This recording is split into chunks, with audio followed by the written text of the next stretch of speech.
Binəqədi və Nəsimi rayonlarında yerləşən ambarlarda güclü yanğın baş verib. Hər iki yanğın malların saxlandığı ambarların geniş ərazisini əhatə edib. Nəticədə ətrafı avtomobillərə, yaşıllıqlara ziyan dəyib. Bu cür hadisələr zamanı əksəriyyət adətən hara müraciət edəcəyini bilmir. Dəymiş zərərin ödənilməsi ilə bağlı müxtəlif problemlər yaranır. Alovun vurduğu zərəri kim qarşılamalıdır?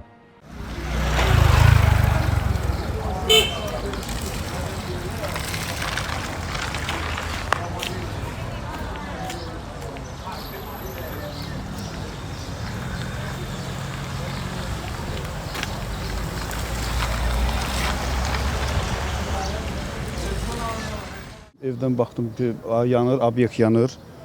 Maşınlar hamısı burada cərgədə yanır. Neçə olar? 10 min, 11 min dedi.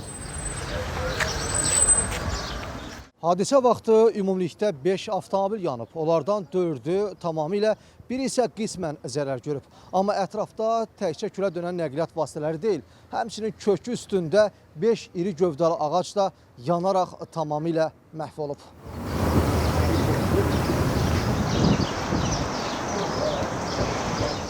Tamamilə yanan 4 maşın demək olar ki, heç utilizasiya üçün də yararlı hesab edilmir. Hətta bəzilərinin içərisində sürücünün sənədləri və pulu da külə dönüb. Mən burada yaşayıram. Bazar günü də tayqa işləmir.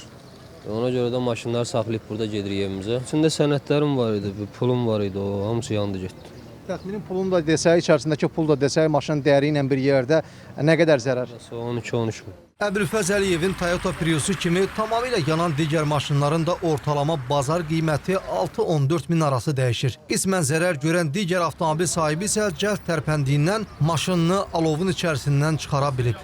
Mən qaçdım tez öz maşınımı oradan obyektdən, yanan yerdən çıxartdım, sürdüm Moykuya. Sağ olsun oradakı işləyən uşaqlar da su zad vurdular, maşını söndürdülər. Beli yanıb, bu motorxana hissəsi yanıb, arxa partbiles yanıb, faralar yanıb.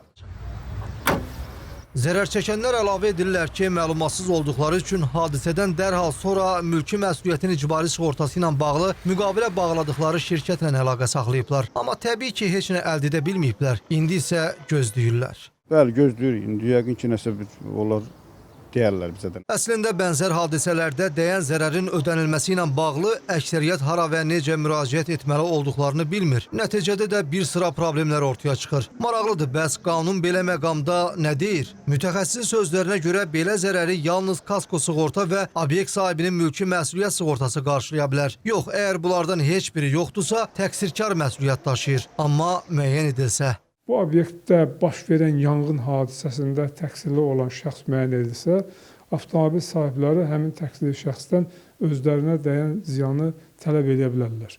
Könüllü surətdə həmin ziyan ödənilməsə, onda məhkəmədə iddia qaldıra bilərlər.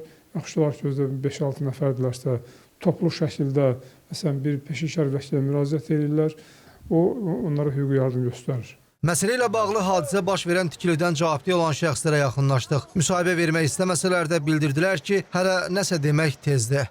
Rəy verməlidir indi, istintaq gedir. Ona görə hələ heç kim işlə deyə bilmir. Məlumat üçün onda deyək ki, əgər istintaqın gedişində təqsirkar müəyyən olunmasa, insanlara dəyən zərəri də qarşılayan olmayacaq. O ki qaldı yaşıllığa, yəni 5 ağacın aqibətinə, bu məsələdə də dəyən zərər eyni ilə avtomobillərdəki kimi qarşılanmalıdır.